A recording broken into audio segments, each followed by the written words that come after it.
다 함께 묵상 기도하심으로 새벽 기도회를 시작하겠습니다.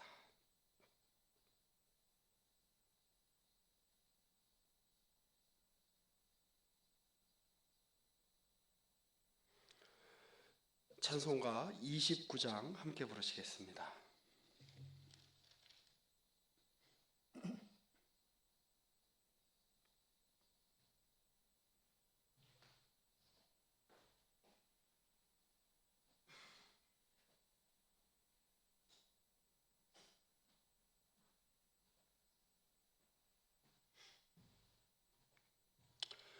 성도여 다 함께 할렐루야 아멘. 주 찬양하여라 할렐루야 아멘. 주 보좌 앞에서 택하신 은혜를 다 찬송하여라 할렐루야 아멘. 만문을 열어라 할렐루야 아멘. 온 하늘 울려라 할렐루야 아멘. 인도자 되시며 친구가 되신 주, 그 사랑 끝없다 할렐루야 아멘. 주 찬양하여라 할렐루야 아멘. 찬양은 끝없다 할렐루야 아멘. 거룩한 집에서 주 은총 기리며 늘 찬송 부르자 할렐루야 아멘. 하나님의 말씀 고린도전서 15장 35절에서 50절의 말씀입니다. 고린도전서 15장 35절에서 50절의 말씀 봉독하겠습니다. 누가 묻기를 죽은 자들이 어떻게 다시 살아나며 어떠한 몸으로 오느냐 하리니, 어리석은 자여, 내가 뿌리는 씨가 죽지 않으면 살아나지 못하겠고 또 내가 뿌리는 것은 장래의 형체를 뿌리는 것이 아니요 다만 밀이나 다른 것의 알맹이뿐이로되, 하나님이 그 뜻대로 그에게 형체를 주시되 각 종자에게 그 형체를 주시느니라. 육체는 다 같은 육체가 아니니 하나는 사람의 육체요, 하나는 짐승의 육체요, 하나는 새의 육체요, 하나는 물고기의 육체라. 하늘에 속한 형체도 있고 땅에 속한 형체도 있으나 하늘에 속한 것의 영광이 따로 있고 땅에 속한 것의 영광이 따로 있으니, 해의 영광이 다르고 달의 영광이 다르며 별의 영광도 다른데 별과 별의 영광이 다르도다. 죽은 자의 부활도 그와 같으니 썩을 것으로 심고 썩지 아니할 것으로 다시 살아나며, 욕된 것으로 심고 영광스러운 것으로 다시 살아나며, 약한 것으로 심고 강한 것으로 다시 살아나며, 육의 몸으로 심고 신령한 몸으로 다시 살아나나니, 육의 몸이 있은즉 또 영의 몸도 있느니라. 기록된 바 첫사람 아담은 생령이 되었다함과 같이 마지막 아담은 살려주는 영이 되었나니, 그러나 먼저는 신령한 사람이 아니요 육의 사람이요 그 다음에 신령한 사람이니라. 첫사람은 땅에서 났으니 흙에 속한 자이거니와 둘째 사람은 하늘에서 나셨느니라. 무릇 흙에 속한 자들은 저 흙에 속한 자와 같고 무릇 하늘에 속한 자들은 저 하늘에 속한 이와 같으니, 우리가 흙에 속한 자의 형상을 입은 것 같이 또한 하늘에 속한 이의 형상을 입으리라. 형제들아, 내가 이것을 말하노니 혈과 육은 하나님 나라를 이어받을 수 없고 또한 썩는 것은 썩지 아니하는 것을 유업으로 받지 못하느니라. 아멘. 우리 오늘은 부활, 그대로 그러나 다르게라는 제목으로 함께 하나님의 말씀을 나누고자 합니다. 지금 고린도전서 15장에서는 육체의 부활에 대한 이야기를 계속해서 하고 있습니다. 사도 바울은 지금 고린도 교회에 보내는 이 편지를 통해서 고린도 교회가 직면한 현안에 대한 이러한저러한 성경적인 그리고 사도 바울이 성령께 받은 그 은사로 말미암는 권면을 지금 하고 있는 중입니다. 그런데 이러한 세세한 결혼에 관련한 문제, 우상에 바쳐진 음식을 어떻게 할 것인가의 문제, 예배 때 어떻게 질서를 세울 것인가, 주의 만찬을 어떻게 차별 없이 행할 것인가, 그리고 궁극적으로 영적인 어떤 은사와 사랑을 우리가 어떻게 활용하고 생각해야 되는가, 이런 부분들에 대해서 쭉 설명을 합니다. 그런데 이 모든 것이 우리가 부활할 존재다라고 하는 이 종말론적 신앙의 근거에서 이 구체적인 행위들이 이루어져야 된다라는 차원에서 이 편지의 말미에 가장 절정이라고 할 수 있죠. 육체의 부활에 관한 장을 아주 길게 지금 써서 지금 편지를 보내고 있는 것입니다. 자, 어떤 사람이 묻습니다. 죽은 사람이 어떻게 살아나고 그들은 어떤 몸으로 옵니까? 그러니까 부활이 가능한 겁니까? 사실은 우리 서구 사회에서도 이런 이제 부활에 대한 일종의 의혹과 또 기독교 전통에 대한 이제 비틀기를 시도하는 것 중에 하나가 바로 이제 그 좀비물이라고 할 수 있겠습니다. 이제 좀비 영화나 뭐 드라마나 이런 것들을 이렇게 보면 사람이 이제 죽었다가 다시 살아나는데 이제 어떤 그 이전의 어떤 인격은 이제 사라진 상태죠. 뭐 어떤 좀비물에 따라서는 이제 그런 것들이 좀 남아 있는 이제 그런 좀비들을 그려내기도 합니다만, 그러니까 죽었다가 사람이 살아난 그 육체, 이미 영혼이 떠나가 버린 그 육체, 그것은 굉장히 끔찍한 것이 아닐까? 뭐 이런 이제 생각을 이렇게 해보게 되는 거죠. 그런데 이 사도 바울이 하는 이야기가 이겁니다. 여러분, 그렇게 말하는 사람은 어리석은 사람입니다. 뿌리는 씨가 죽지 않고는 살아나지 않습니다. 예를 들어 보십시오. 예를 들어 보겠습니다. 밀을 우리가 뿌리지 않습니까? 그런데 밀의 그 씨앗이 밀 줄기나 밀 이파리나 뭐 어떤 그 밀의 어떤 그 형상을 갖고 있지 않죠. 뭐 예를 들어 우리가 사과나무를 심는다고 생각하면 사과나무의 씨가 사과나무의 어떤 그 나무나 이파리나 이런 모습을 갖고 있지 않습니다. 그런데 그 씨가 땅에 떨어져서 썩고, 썩는다는 건 죽는다는 거죠. 없어지는 거죠. 그런데 그 썩은 곳에서 이렇게 이제 뿌리가 나오고, 그리고 이제 영양분을 흡수해서 이파리가 나오고, 가지가 굵어지고, 그래서 이렇게 나무가 되어서 이렇게 사과가 이렇게 열리면, 밀이 그렇게 열리면, 밀의 속성은 사실 유지가 되고 있습니다. 밀의 정체성은. 하지만 밀의 그 형상은 완전히 뭐 상상할 수 없는 어떤 모습으로 바뀌게 되는 것이죠. 사과의 형상도, 사과 씨의 형상에서는 볼 수 없는 것이 사과 나무를 통해서는 이렇게 드러납니다. 자, 마찬가지입니다. 우리에게는 그럼 오늘 참 이렇게 제목을 우리 하나님 나라 큐티를 우리 이제 그 저술하시는 그 김정원 목사님이 정말 제목을 잘 정하신 것 같아요. 부활 그대로 그러나 다르게. 그러니까 우리의 정체성은 계속해서 이어질 겁니다.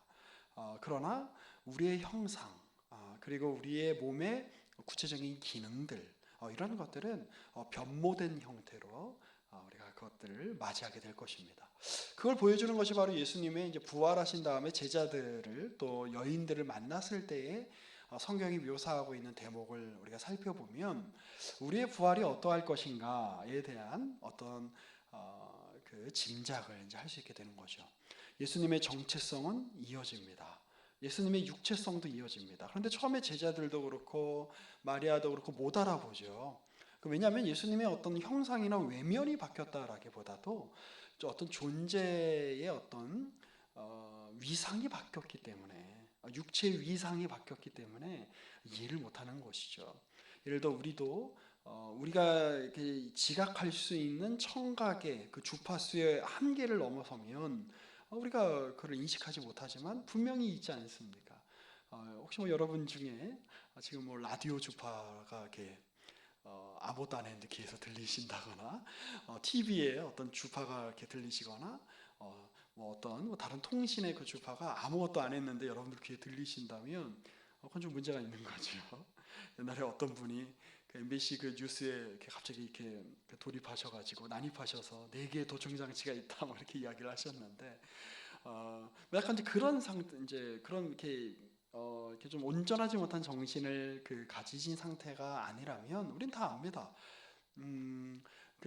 우리가 귀에 들리지 않지만 우리 귀가 가청할 수 있는, 들을 수 있는 범위를 넘어선 소리들이 있다는 걸 압니다. 그런데 우리가 이제 그거를 이렇게 이제 변환할 수 있는 컨버터가 있어요. 뭐 라디오라든지 뭐 이런 어떤 뭐 이제 뭐 위성의 어떤 그 수신 장치라든지 우리가 들을 수 있을 만한 것으로 변환이 되어줘야 우리가 들을 수 있죠. 근데 우리가 변환 장치가 없다고 해서 우리가 못 듣는다고 해서 그런 신호나 소리들이 없는 건 아닙니다. 그러니까 우리가 들을 수 있는 위상과 다르기 때문에 우리가 그걸 이제 못 듣는 것이죠.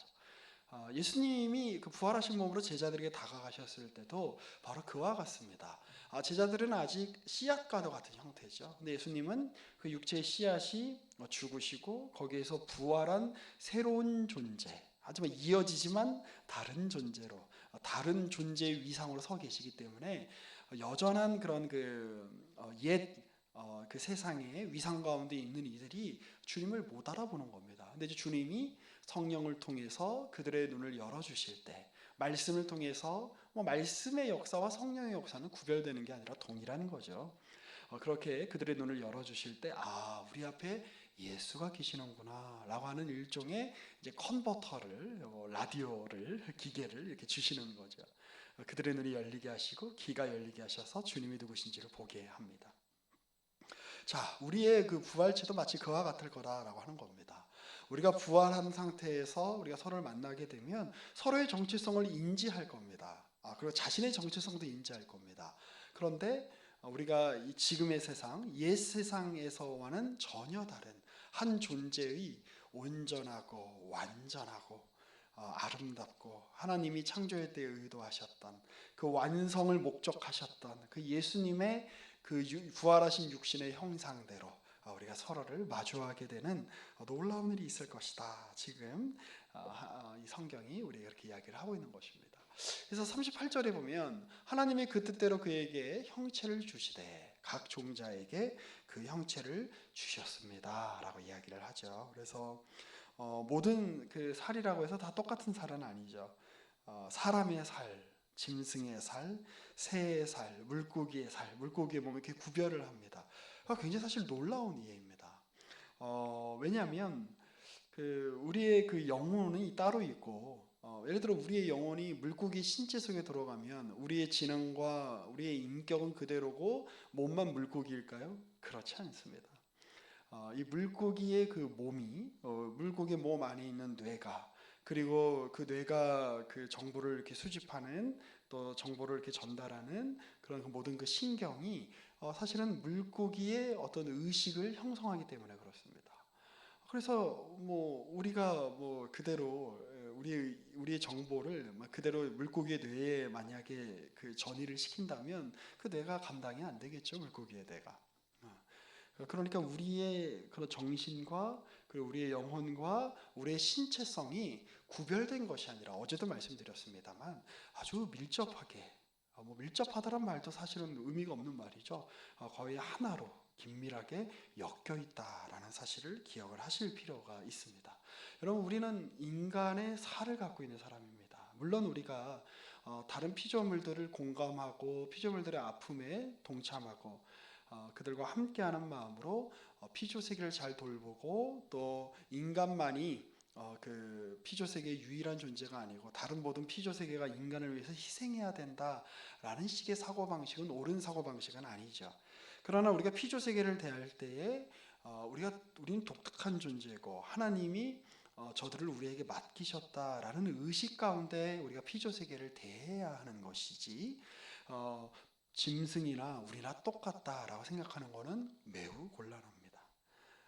또 특별히 어떤 뭐 그 짐승에게 인간이 마땅히 베풀어 이렇게 줘야 할 어떤 돌봄과 뭐 어떤 우리가 소위 뭐 반려동물이라고 하는 것들이 있죠.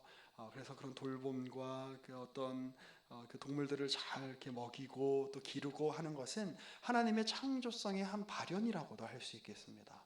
그런데 어떤 동물을 인간의 지위로 이렇게 올라서게 하고 또 인간과 마땅히 맺어야 되는 이러한 어떤 정서적이고 어떤 성적인 어떤 관계를 또 이렇게 동물이나 우리 인간이라 동등하니까 그렇게 맺어야 된다라고 이야기한다는 것은 창조 세계의 질서를 매우 어그러뜨리는 그 매우 하나님 입장에서 보셨을 때 불쾌하고 타락한 행동이다라는 것을 또 우리가 기억을 해야 될 필요가 있습니다. 자, 어쨌든 하늘에 속한 몸도 그와 같이 이 몸이라는 게 짐승의 몸이 다르고 인간의 몸이 다르지 않느냐. 그와 같이 우리 같은 몸이어도 하늘에 속한 몸이 다르고 땅에 속한 몸이 다릅니다. 그러니까 우리의 몸이 어떤 지속성을 갖고는 있지만 우리가 죽으면 우리의 몸이 썩어지죠. 재로 되죠. 사라지죠. 그러나 하나님의 그 마음 가운데 있는 삼위일체 하나님의 안에 있는 우리의 몸을 애초에 형성하게 만들었던 우리의 신체를 형성하게 만들었던 그 정보, 그 데이터는 하나님 마음 안에 여전히 존재하죠. 영원 전부터 영원까지. 그러니 주님이 우리가 부활의 때가 되면 주님의 때가 되면 우리를 그 주님이 가지고 계시는 그 정보를 통해서 주님의 마음 안에 있는 정보로 우리를 동등한 존재로 그 인격성이 유지되는 그 몸으로 우리를 다시 태어나게 하신다는 것은 주님께 어려운 일이 아닙니다.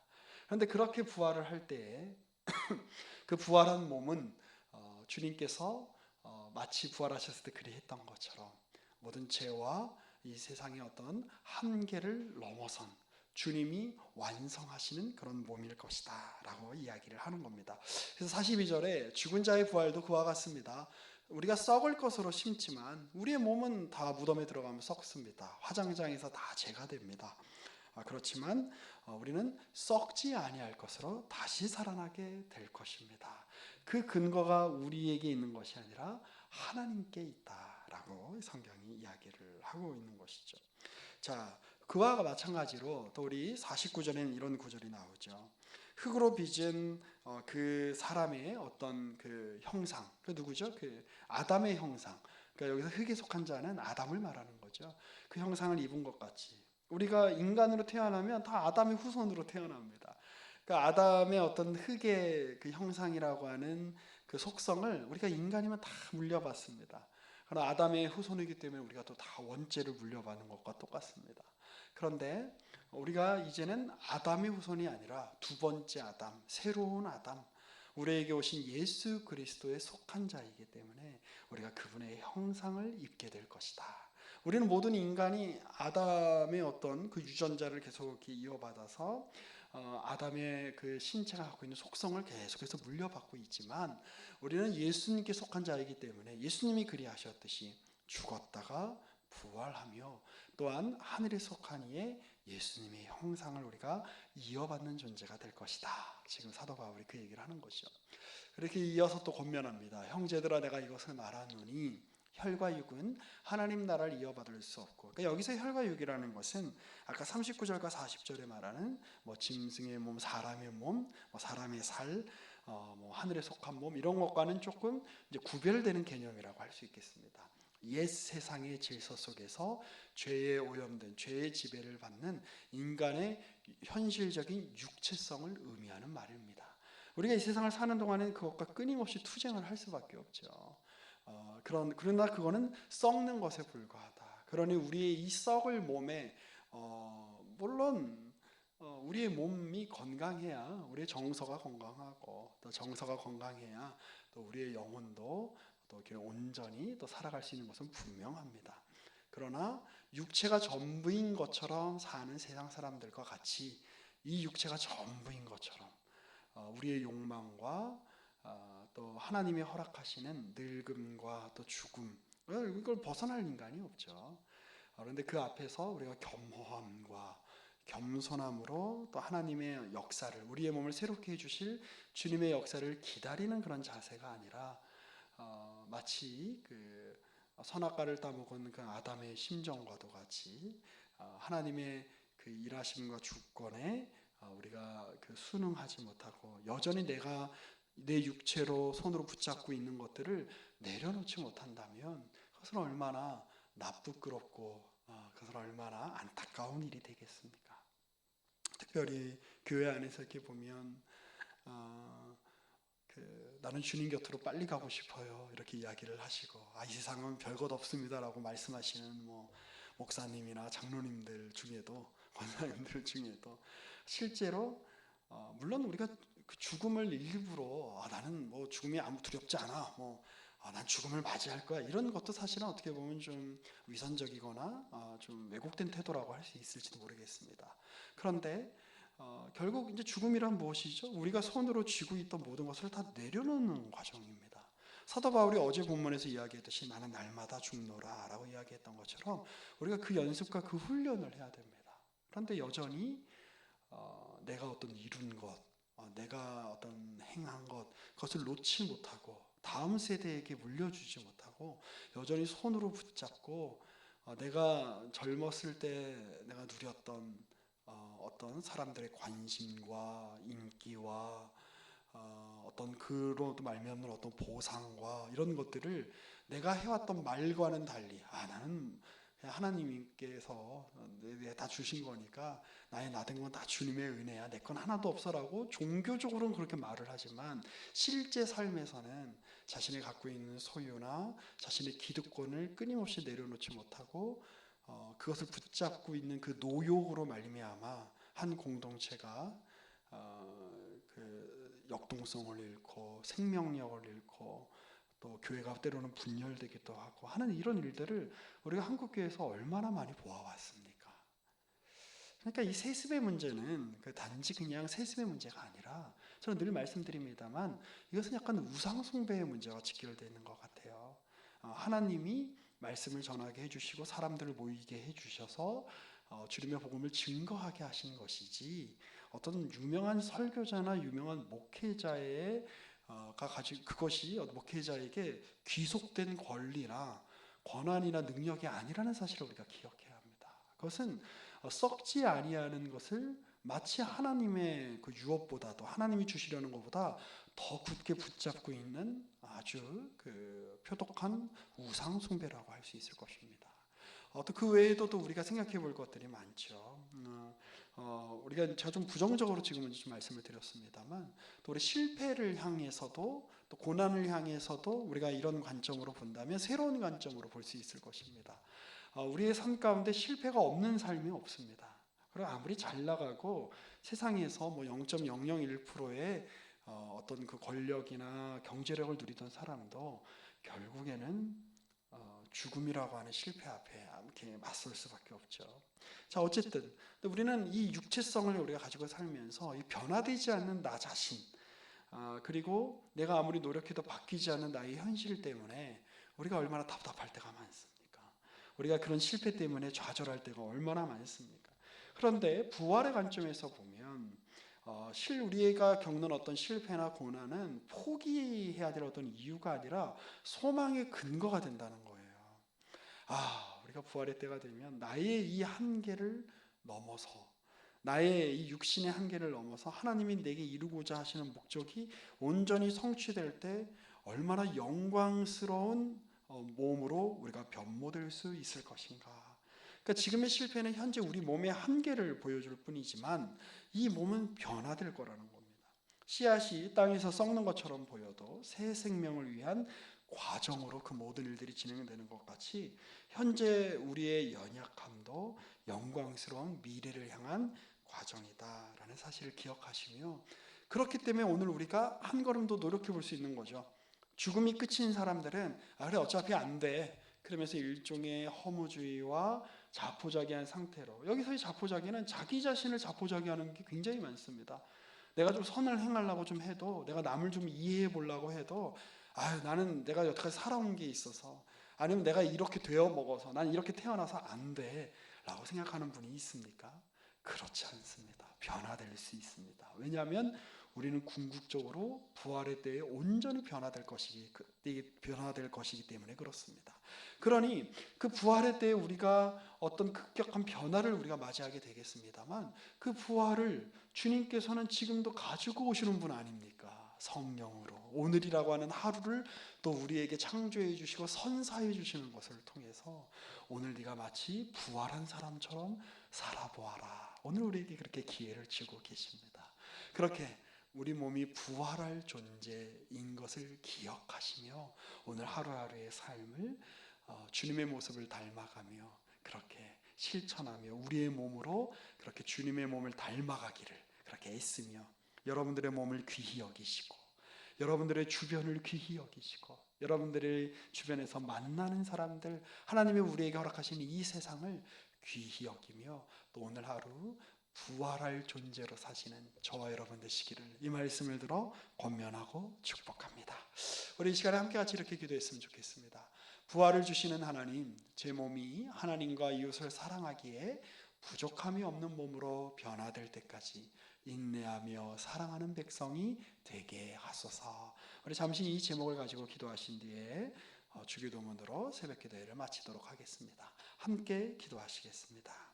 하나님, 예수님께서 이 땅에 오셔서 그리 하셨던 것과 같이 하늘 우리의 몸 또한 이 세상 가운데서는 찢기고 또 무덤에 들어가고 재가 되고 썩게 될 것입니다.